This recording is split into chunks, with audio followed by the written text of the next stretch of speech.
Hey guys, it's Roderick. I'm here with another review of The Real Housewives of New Jersey, Season 13, Episode 14, A Rat in the Street, or Rat in the Street. So, let's get into it, because you guys know that whenever the glasses come out, that means somebody is about to get read for filth.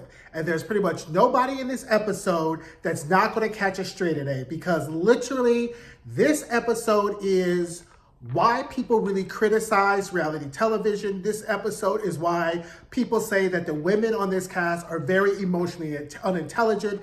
This episode is why people accuse production of machinating and doing their Pinocchio with people as storylines or whatever. So if you're new to the channel, this is where we discuss filmmaking, acting, and directing via television shows with all little key. And we're going to key, but we're also going to get read. We're also going to read folks, because folks are about to get read for filth today. And like I said, nobody is going to probably get spared today. So let's start off. So first we have Jen Fessler showing up at Marge's place with her mother and her twin sisters, right?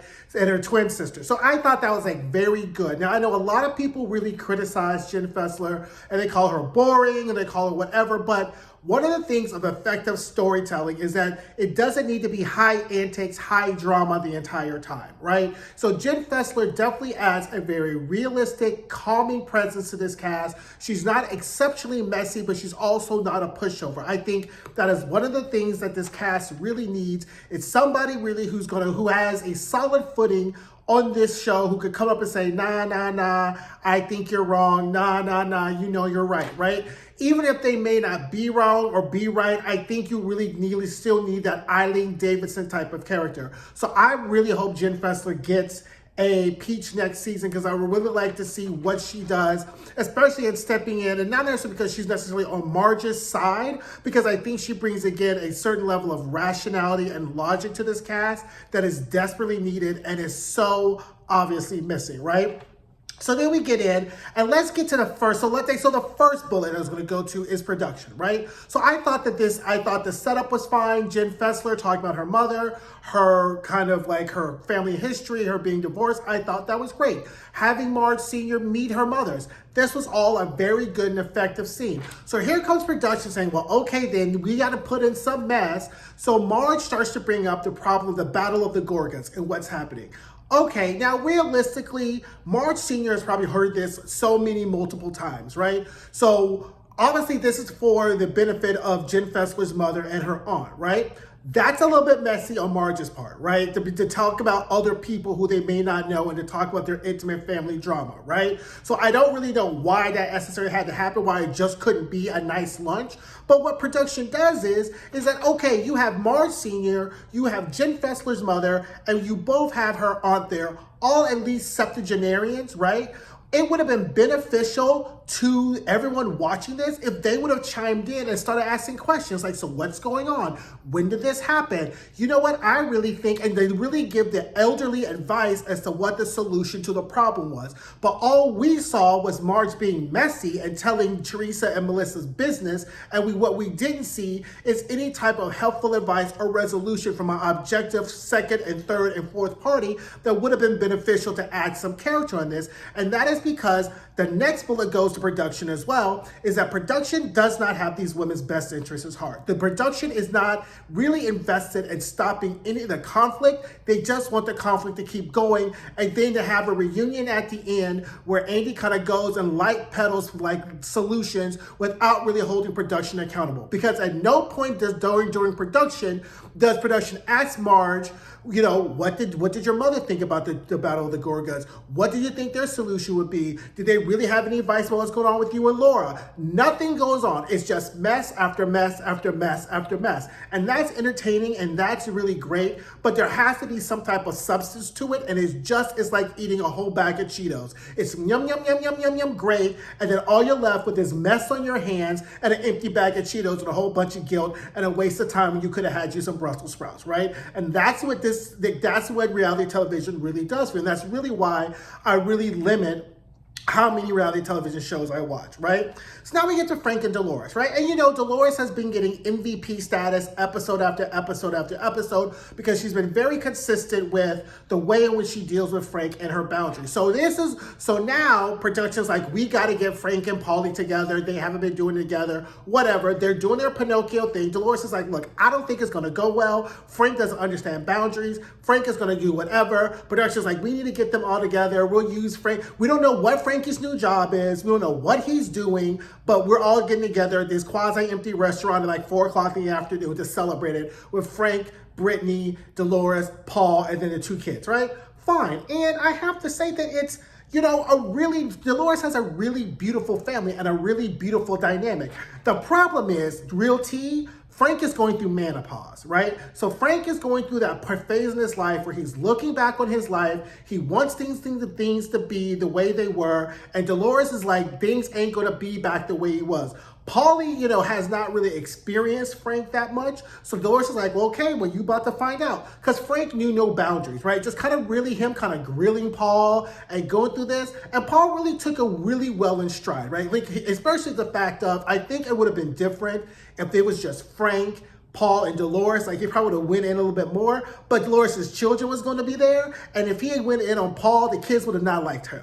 Right? So Paul recognizes it was like a low-key trap that he had to be on his best behavior because what Paul could do is go in on Frank with his children there, right? But the kids were like all shocked when Paulie said that he had the ring and all this stuff. And I hope Dolores and Paulie do get really get their happy ending, because Dolores has really been there, been without for such a long time. And she deserves a man in her life that's going to love her, treat her well, respect her, and give her all the things that she really deserves. So I'm all in favor of this if Paulie's the person for Dolores. Kudos, because again, you know, Frank just gives you that low-key, he was a fuckboy in his 20s vibes, because the fact is why would you not want Dolores? You want Dolores to be in a relationship as long as the husband is part of your group clique and somebody who you can just kind of shuffle around. And Paulie's not with the ish, right? He's like, nah, you stay here in your lane. I got the other 3 lanes, right? And then I think that's the problem. But also, I think Frank is going through menopause, because every episode he's started crying. He's all emotional. As a person, as a gay man of a certain age, I understand, you know, once you start getting your upper 40s, upper 50s, you do be doing that Barbara Streisand memories of the way we were songs playing, because you're thinking about all the wasted opportunities you had when you're younger. So the moral of the lesson is, don't waste your 20s and your 30s squandering people's affections and how people treat you, because when you get older and they're no longer around, then you're going to have problems, and then you'll be wishing that they were around. And I really think that's what Frank is going through. Now we get to Teresa and Louie. And this is going to be a large part of where I might want to let Havoc start reading in. So, they're doing the wedding planning, whatever. And, Teresa's like, it's not stressful, bop the poop. Louie calls his mother, do you want to do a dance? The mother's like, whatever you want. Louie's whatever. And then Teresa starts this kabuki theater, starts to play in our face, talking about, well, Louie's family is the total opposite of my family. They're so supportive. Stop it, Teresa. Louie's family don't know you for your ways and your works, right? They just know you for a year, couple of 2 years. So obviously how they treat you is going to be different than how your blood brother, who's grown up with you, lived with you, been through your marriage, been through your jail time, been through your divorce, is going to treat you. So stop acting like the two things are equal, because they're not. Because Louie's family, while they may be family by your adoption by law, is never going to do you or love you better than what your brother has. And I'm not saying Joe is blameless in him, because he's going to catch it too when we get to it. But Teresa really does act as if every time she comes on screen, it's the first time of us hearing about this problem with Joe, and how she really does not take any type of accountability for her part in what this problem is, right? And the fact is that all of Louie's hurt feelings are Louie's fault, because no one told Louie to get himself involved in a situation within his fiance and her brother, right? That was never that. You did not have to, you could have been sitting on the side, eating your Cheetos and minding your business, right? As I said in another video, hashtag NYOB is really something people need to start adopting in their lives, because so many of your problems can be solved if you decide to start minding your own business. But let's get to the crux of the Battle of the Gorgas as we have now finished the penultimate episode, because the issue was hit on bullseye, and I'm going to flush it out for you, right? right? So as Louie is sitting there crying or whatever like that, he talked to Joe Giudice, and he's like, don't let Joe Gorga insert himself into his marriage because that's all he's going to do, and he's going to do whatever. First of all, let us consider the source, okay? And Teresa's ex-husband, for as wonderful as a father he is, and as wonderful as a person he may be, is not the proper source for Louie to ever take advice as to how he should deal with Joe Gorga. But the most important thing to mention is the same thing that Teresa is accusing Joe of not trusting her relationships, of interjecting himself in her marriage, of being downgrading and denigrating against the people that she picks, is the same exact behavior that Teresa exhibits towards Melissa. Because Teresa did not miss a beat to blame Melissa for how her brother was treating her. And it's the same thing. Because Joe Gorga will come forever stay to say, well, it was problematic with Louie. No, Joe, it wasn't problematic with Louie because it was problematic with Joe Giudice, right? And as the therapist 10 years ago says, the crux of the problem with the Battle of the Gorgas is that Teresa and Joe have a relationship where they do not trust each other to pick each other's partners, right? Because if Teresa really trusted her brother and loved her brother enough to say, whomever you pick does not need to be vetted by me, and as long as you're happy, I'm happy. And if Joe said, as long as whoever you picked, I'm okay with that, and as long as you're happy, I'm happy, that would knock out 75% of the problem between Teresa and her brother. But Joe is resentful because once again, Teresa has picked a man that has not been vetted by him, and Teresa will always be bitter about Melissa because Melissa didn't come through Teresa's vetting. So therefore, every time there's a problem in their relationship, they will always point to each other's significant others or husbands and not to themselves. Because I'm going to skip back to the end with Teresa. I'm going to wrap her up real quickly. Because when Teresa says towards the end, well, I called my brother, I texted him, I did whatever. One, we didn't see that on television. Once again, my problem with production. And two, don't y'all live in the same state? Don't y'all live within 20 or 30 minutes following each other? Once again, why not show up to his house? Ding dong, ding dong. Hey, look, I'm tired of this. I don't like all this. I'm coming in. Plop your back on the couch, sit your ass at the counter, and look your brother in the face and say, we gonna squash this today, tomorrow, and yesterday. Right? So why does that not happen? Right? If he's not answering your phone call, show up at his house. That's the only sibling you got. That's the last blood relative you have that's close to you in your first degree, right? You still have got Rosie and Kathy and all them, but girl, you ain't fucking with them. So why not show up at his house? Stop complaining about a relationship being bad and you not doing the work to make the relationship happen. It's like having an assistant that says, hey, I want you to make a reservation for me at a restaurant. The assistant calls, the assistant texts, the assistant goes online and says, hey, you know what? I can get you a reservation. You go, did you call the restaurant? Oh, no, I didn't think of that. That's what the problem is, right? No one's willing to really take the effectual step to really solve this problem because there's so much invested in the problem existing, and that blame falls on Teresa, falls on Joe, it falls on Melissa, it falls on Louie, and it falls on production. And I just think that this is literally going to be the last season that I'm going to endure the Battle of the Gorgas, because there's so much more that can be talked about these women's lives than this petty-ass argument that can be solved by either people deciding to be mature, either by fixing it, or as Polly say, just breaking up and walking away, right?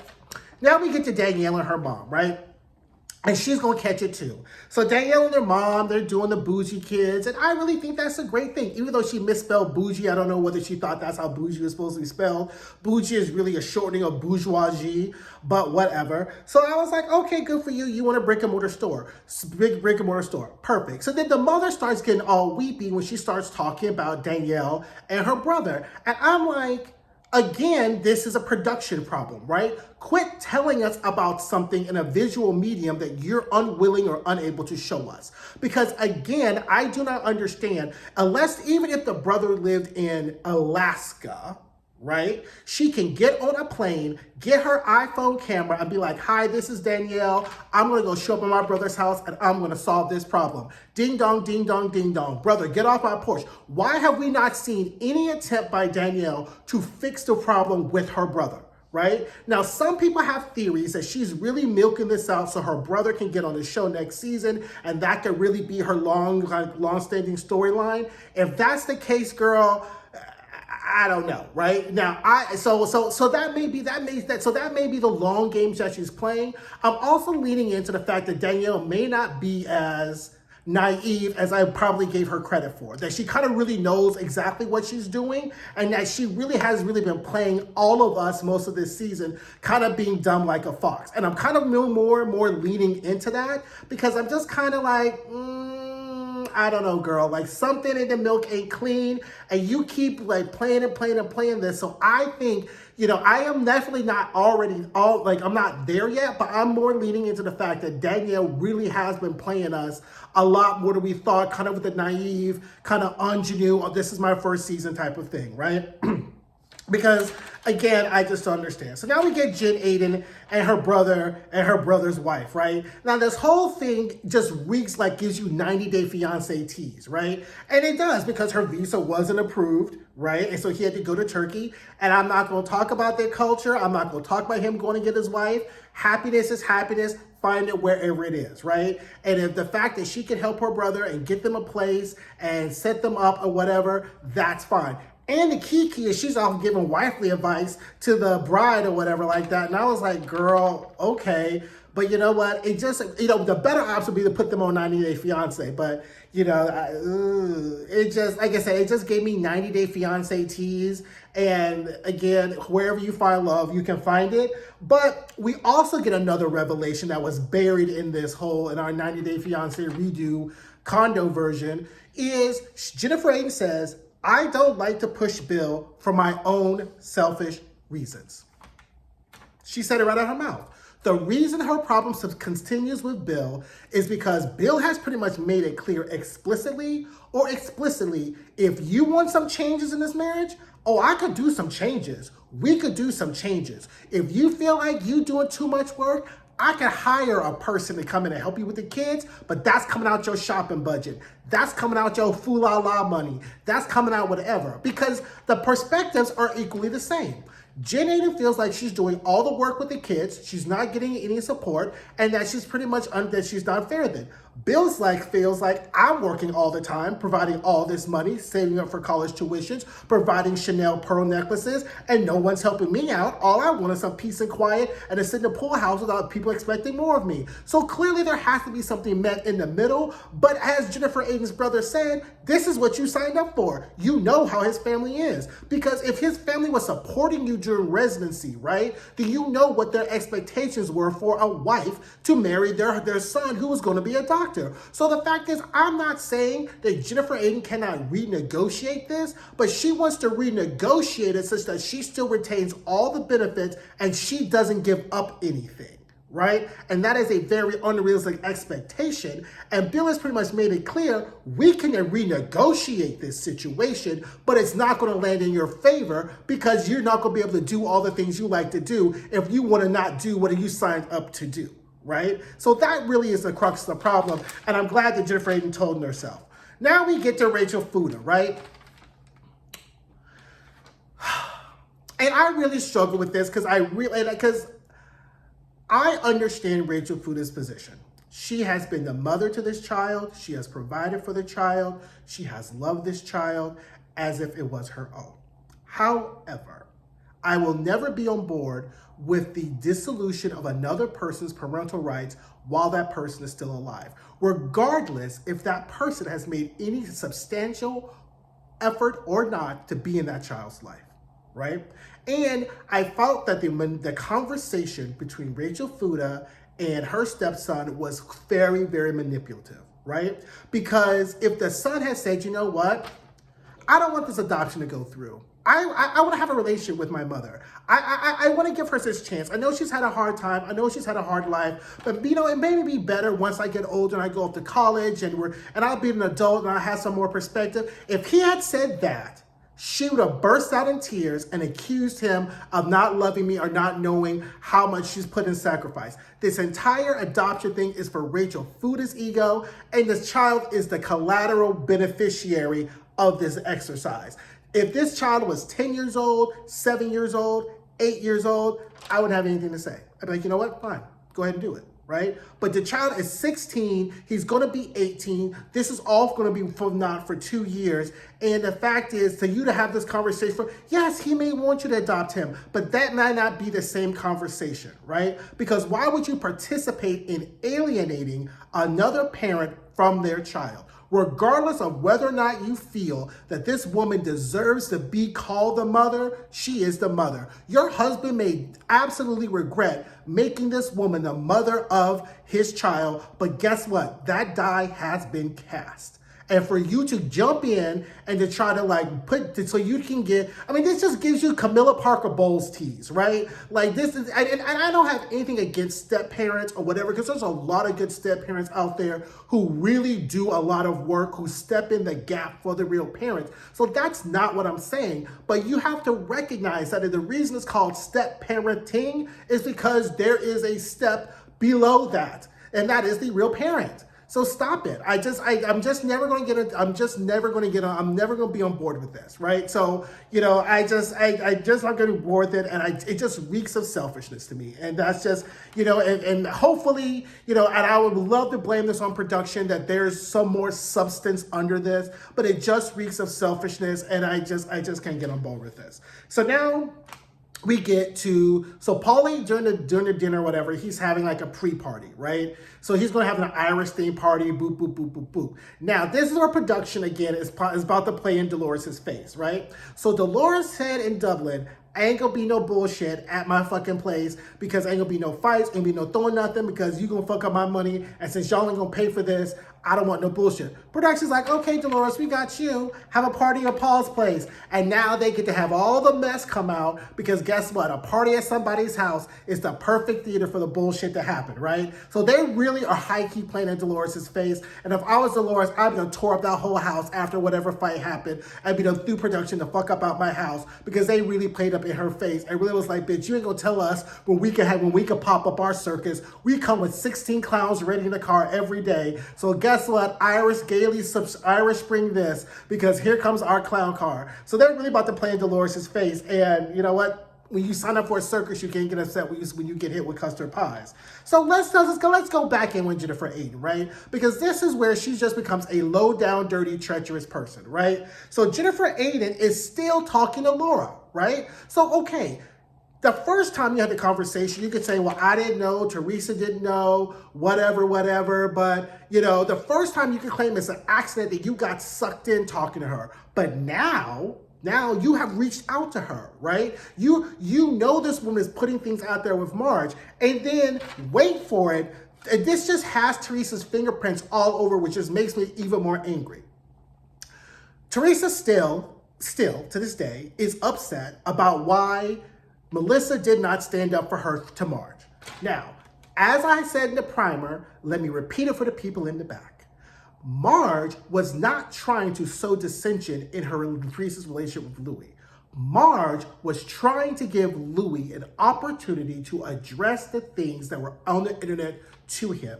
And because Marge cannot text Teresa and say, hey girl, this looks bad, Louie's gonna have to explain this, she literally was just playing a reality television game of, hey girl, this looks really bad, what do you think of this, what does happen? Teresa did not want any of it to be discussed, and ergo she got mad at Marge. Marge was like, girl, it was going to come out. It was coming out anyway. And if it did not come out from me, it would have come out from somebody else. So stop acting brand new. So I'm done playing this game as if Marge was trying to sabotage Teresa's relationship with Louie. All she was really doing was trying to be a friend to Teresa by giving Louie an opportunity for him to address it. She was playing this reality television game, right? The problem is Teresa knew that she was backed in the corner because there was not a reasonable explanation for any of the things that were coming out, and she would rather it not be aired during taping, and then at the reunion, she could deal with it that way. But she did not want it on film, on camera while just taping, and she felt that Marge was being disloyal to her and that Melissa should have stepped up and squashed it with Marge. Now, the fact that Teresa is taking this theory and saying that the reason that Melissa did not say anything to Marge is because that Melissa knew that Marge had heard from somebody else that Melissa was kissing somebody in a car, and that's why Melissa did not sing to Marge, is insulting, is stupid, and is ridiculous, and it just is a very thinly covered veneer of how Teresa wants to really just get Melissa. And I'm going to say this, while we're talking about Melissa, Teresa, and the Battle of Gorgas, you girls are really, really dumb if you really think that. So let's play this out. If Melissa leaves, which she probably will, and Joe leaves, which he probably will, and Teresa stays, who do you think is going to be next up in Teresa's bullseye? Right?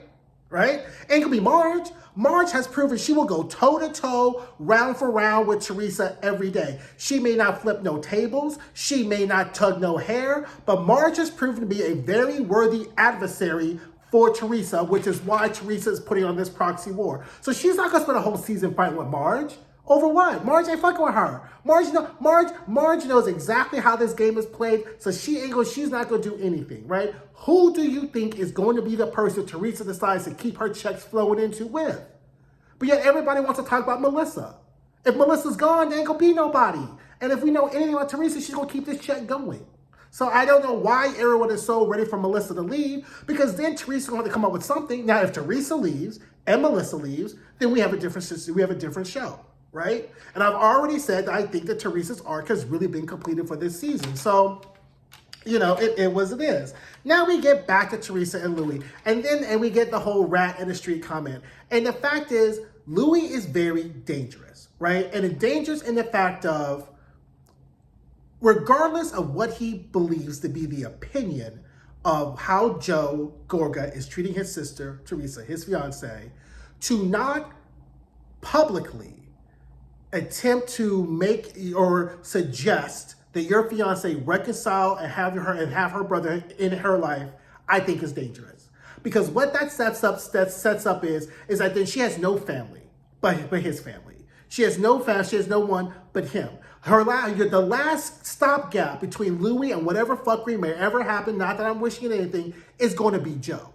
So it just reeks of a very manipulative, very kind of like very schemy type of way of eliminating Joe. Now, let's be clear. Joe has not made this easy, because Joe is really conflict avoidant, and he does not want to take his responsibility like his sister for the problems that's happened, right? So Joe is really making this very easy for Louie, right? Because all he keeps doing is falling into these traps and giving really kind of prima facie evidence as to why Louie is like, your brother's a bad person, your brother doesn't care about you, Melissa's a bad person, Melissa doesn't care about you, I'm the only family you need, I'm the only family you got. Because all Louie is really good. Says, let's compare. We'll do it. Compare the way Louie moves in comparison to Paulie, right? Paulie has not said one bad word on camera about Frank. All Paulie has done is said, you need to create some boundaries, and I'm going to let you to do that. I'm going to allow you to do that. Compare the way Paulie has moved in comparison to the way Louie has moved. Now, I recognize that Paulie and Dolores have not been together as long as Louie and Teresa, and they're not getting married. But when a new person comes in your life, they should respect the relationships that are already primary in your life. They should not be putting their mouths on relationships that they're coming into season 11 and 12, and they done missed the other 12 or 13 seasons behind. You're never going to get me on board with you putting your mouth on relationships. I don't care what they do. Because if the brother comes out to be chasing Axe, that's not the first time she's been chased by an axe by that brother. And when she gets tired of being chased by axes, by an axe murderer, she will stop it. It's not your job to come in like Superman to save Lois Lane, right? So everyone get on board with that. So anyway, that's my episode. I went and let have. The library is now closed, and we will be here next week for the season finale. I know y'all were gagging because I was on time, but I will be on time now for the rest of the week. We're going to just finish this whole ish out and see how it goes. Thanks, guys. Have a great night.